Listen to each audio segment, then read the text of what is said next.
Dengan kasus pada hari Senin 27 Mei 2024 datang seorang ibu ke puskesmas ditemani oleh anaknya yang bernama Putra berusia 5 tahun.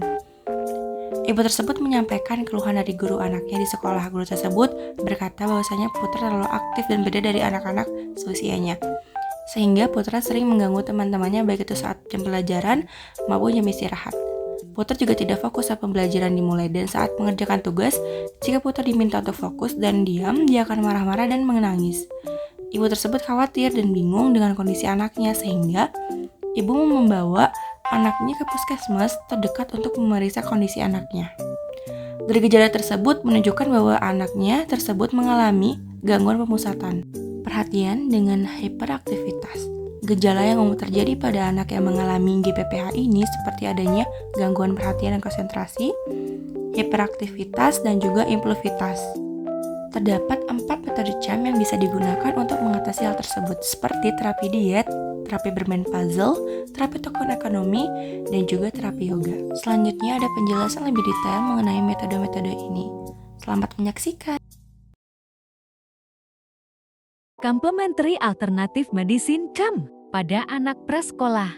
Apa itu ADHD? ADHD, Attention Deficit atau Hyperactivity Disorder, adalah gangguan neurobiologis yang ditandai dengan pola gangguan pemusatan perhatian, hiperaktivitas, dan impulsif yang persistan dan menetap. Gangguan ini sering terjadi pada masa kanak-kanak dan dapat berlanjut hingga masa remaja dan dewasa. Penderita ADHD atau Attention Deficit Hyperactivity Disorder memerlukan pola makan khusus. Ada beberapa jenis makanan yang dianggap baik untuk penderita ADHD, namun ada juga yang dikhawatirkan dapat memperparah gejala ADHD. Beberapa jenis makanan yang baik untuk diberikan kepada anak ADHD adalah: pertama, telur; kedua, buah dan sayuran; ketiga, susu; keempat, ikan yang kaya omega 3. Telur. Menjadikan telur sebagai salah satu menu makanan anak dengan ADHD merupakan langkah yang tepat. Makanan sumber protein ini diyakini bisa meningkatkan konsentrasi anak ADHD dan membantu efektivitas kerja obat ADHD yang dikonsumsi anak. Buah dan sayuran. Buah dan sayuran juga merupakan kelompok makanan yang baik untuk anak penderita ADHD. Makanan yang kaya akan karbohidrat kompleks ini diyakini bisa membuat anak lebih mudah tidur. Beberapa jenis buah dan sayuran yang bisa menjadi pilihan adalah jeruk, apel, pir, kentang, dan labu.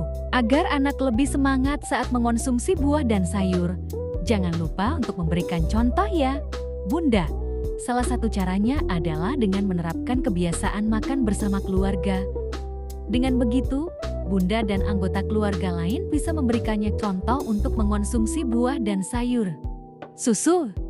Kalsium merupakan salah satu mineral penting yang dibutuhkan anak dalam masa pertumbuhan, termasuk anak yang mengalami ADHD.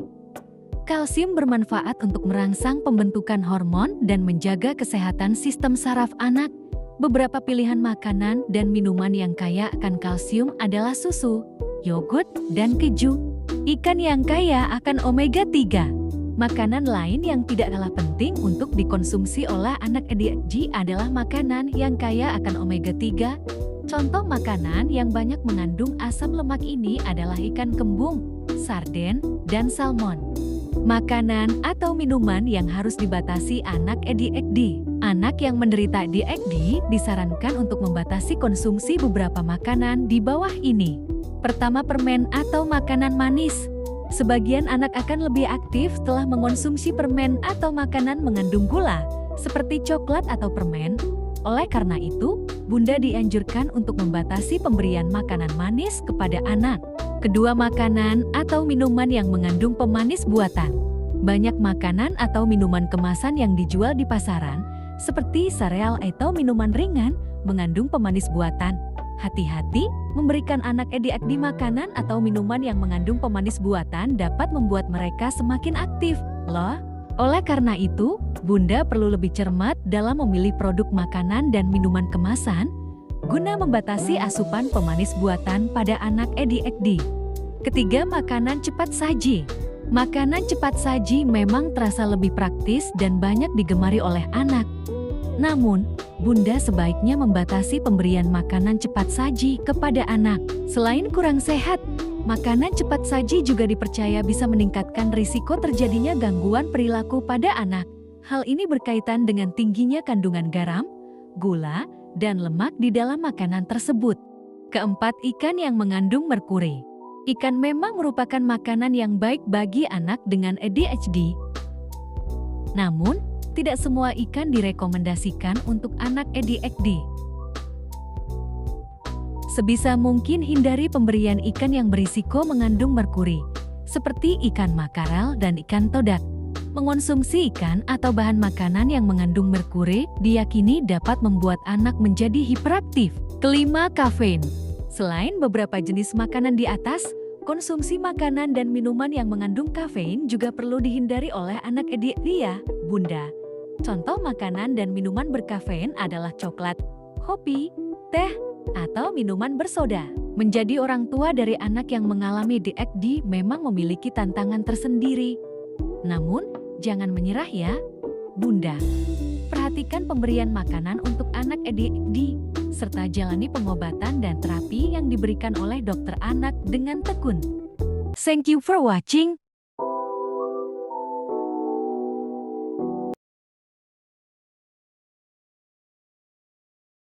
Anak-anak dapat mengekspresikan kreativitasnya melalui bermain, dan Haim Gigi Not menciptakan istilah mainan adalah kata-kata anak dan bermain adalah bahasa anak. Manfaat permainan mampu mengembangkan fisik dan motorik, mengembangkan kreativitas, mengembangkan komunikasi, sosialisasi, emosi atau kepribadian, kognisi, ketajaman penginderaan, menyelesaikan permasalahan, mengembangkan imajinasi dan kemampuan berpikir, dan melatih ketelitian serta ketekunan. Dari pendapat Andang, permainan puzzle dipilih sebagai bentuk terapi permainan karena anak yang bermain puzzle memusatkan perhatiannya ke permainan dan mengurangi kegiatan lainnya. Permainan puzzle ini juga memiliki banyak manfaat. Yang pertama, meningkatkan kemampuan berpikir dan membuat anak belajar berkonsentrasi. Kedua, ada mengkoordinasi tangan dan mata, di mana puzzle dapat melatih koordinasi tangan dan mata anak untuk mencocokkan keping-keping puzzle dan menyusun menjadi satu gambar. Yang ketiga, ada meningkatkan keterampilan kognitif, di mana keterampilan ini berkaitan dengan kemampuan untuk belajar dan memecahkan masalah. Yang terakhir ada belajar bersosialisasi, di mana ada dua anak yang bermain bersama akan butuh diskusi untuk merancang gambar dari puzzle tersebut. Jadi akan tercipta suasana yang nyaman dan terciptanya interaksi ketika bermain. Halo adik-adik, jadi hari ini kita akan bermain puzzle.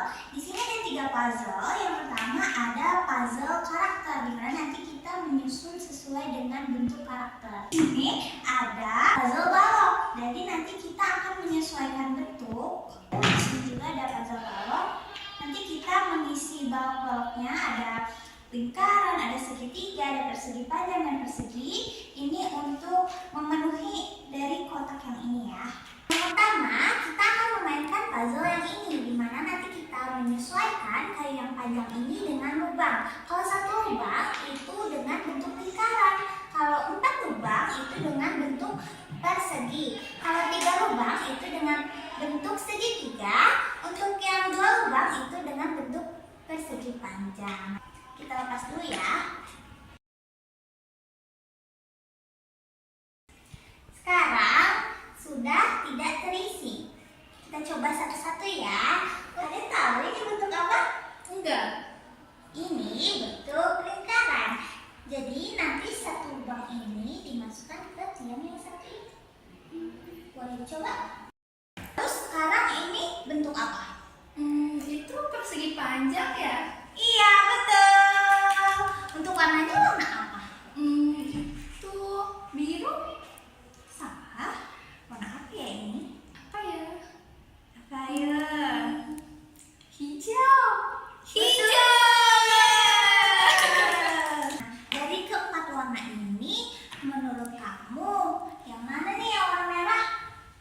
Ini. Betul. Sekarang boleh dimasukin sesuai dengan lubangnya. Di mana kira-kira? Ini. Betul. Sekarang yang mau dimasukin yang mana? Aku mau masukin yang ini. Boleh. Sini. Yang ini. Sini. Betul. Aku bisa, Bu.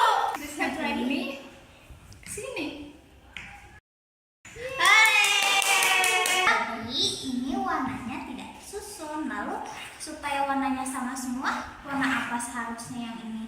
Merah. Betul, bisa dikeluarin dulu.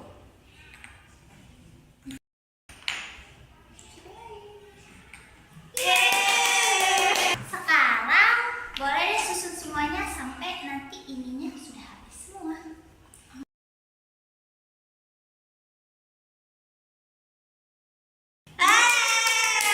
Hebat sekali, kita tos dulu. Jadi kita sudah selesai ya, ini sudah tersusun dengan baik semuanya.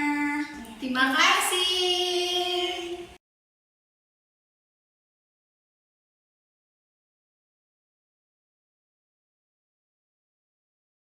CHEM terapi token ekonomi pada anak prasekolah dengan ADD. Bagaimana teknis CHEM diterapkan? Terapi yang diterapkan yaitu dengan teknik token ekonomi. Pemberian token ekonomi atau penghargaan dibagi menjadi dua, yaitu yang pertama, penghargaan verbal. Penghargaan verbal yang berupa pujian dari guru, di mana pujian diberikan ketika anak dapat mengikuti kegiatan pembelajaran dengan baik dan tertib. Yang kedua, penghargaan non-verbal. Penghargaan tidak hanya berupa verbal, tetapi ada juga yang berupa non-verbal, salah satunya yaitu dengan token ekonomi. Token ekonomi merupakan suatu wujud modifikasi perilaku yang dirancang untuk meningkatkan perilaku yang diinginkan dan mengurangi perilaku yang tidak diinginkan dengan pemakaian token, tanda-tanda. Individu menerima token dengan cepat setelah mempertunjukkan perilaku yang diinginkan. Token ekonomi adalah salah satu teknik modifikasi perilaku dengan cara pemberian token atau kepingan sebagai penguatan dari perilaku positif yang muncul. Token dapat berupa, pertama stiker, kedua kupon, ketiga chip, keempat uang mainan, kelima poin, dan keenam kartu yang mudah diketahui anak.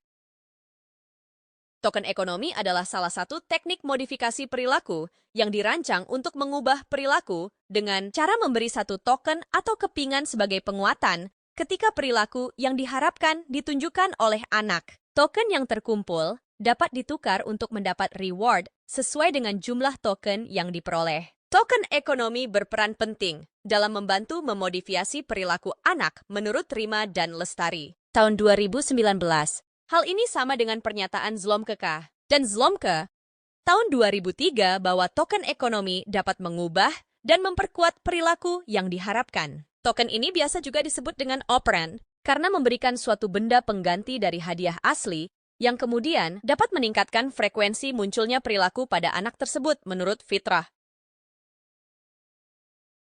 Token ekonomi merupakan suatu metode yang dapat digunakan dalam upaya memodifikasi perilaku yang telah ditentukan sebelumnya untuk meningkatkan perilaku yang disuka, serta menurunkan perilaku yang tidak disuka, menurut Fahrudin. 2012, senada dengan pendapat para ahli sebelumnya Amalo dan Widya Stuti, tahun 2020 mengungkapkan bahwa token ekonomi merupakan teknik modifikasi perilaku dengan mengeluarkan token sesegera mungkin setelah perilaku target yang akan dimodifikasi terjadi. Dari beberapa pendapat para ahli tersebut, dapat disimpulkan bahwa token ekonomi merupakan salah satu teknik modifikasi perilaku dengan memberikan token yang dapat ditukar dengan hadiah sebagai penguat perilaku yang telah dilakukan.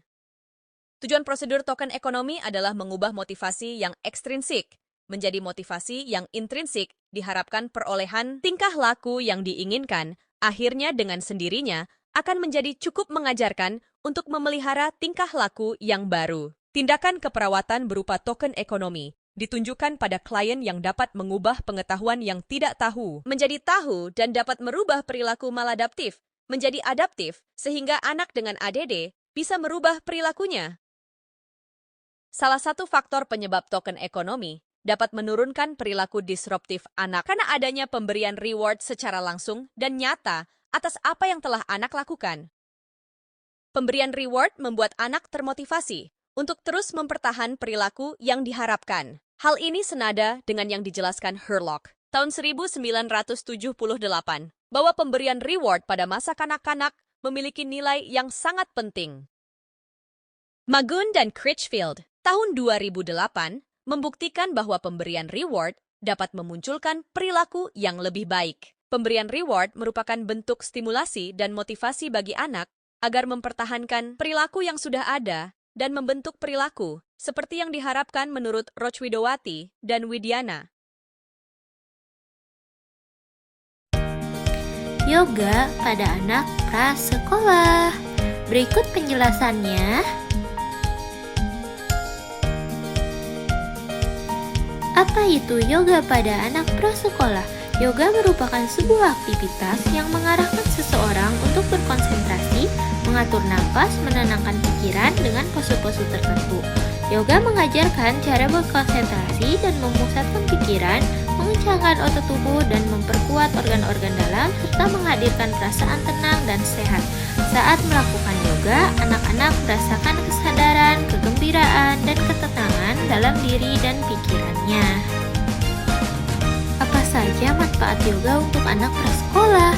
Yang pertama, meningkatkan konsentrasi belajar. Yang kedua, meningkatkan kognitif. Yang ketiga, meningkatkan motorik kasar. Yang keempat, meningkatkan kecerdasan jamak. Yang kelima, meningkatkan kecerdasan spiritual anak. Yang keenam, meningkatkan kecerdasan emosional pada anak prasekolah. Yang ketujuh, meningkatkan keseimbangan tubuh. Yang kedelapan atau terakhir, meningkatkan perhatian pada anak yang mengalami gangguan pemusatan perhatian. Berikut beberapa gerakan yang dapat diterapkan untuk yoga pada anak. Yang pertama ada pemanasan atau warming.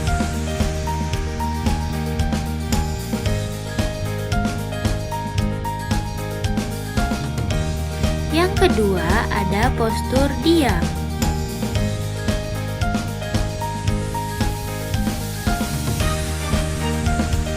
Yang ketiga ada butterfly pose atau pose kupu-kupu. Yang keempat ada postur kerang laut.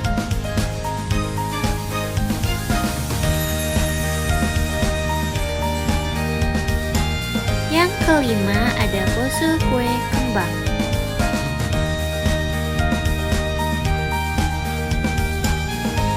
Yang keenam ada hands to feet pose atau postur sungai.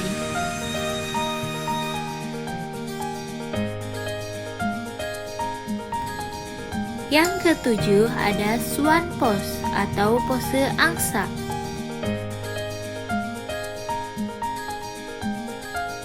Yang kedelapan ada cobra pose atau pose ular. Yang kesembilan ada nafas singa.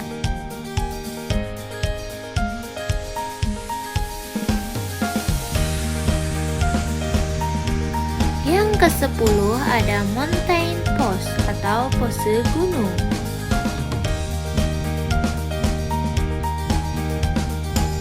Yang terakhir ada pose warrior.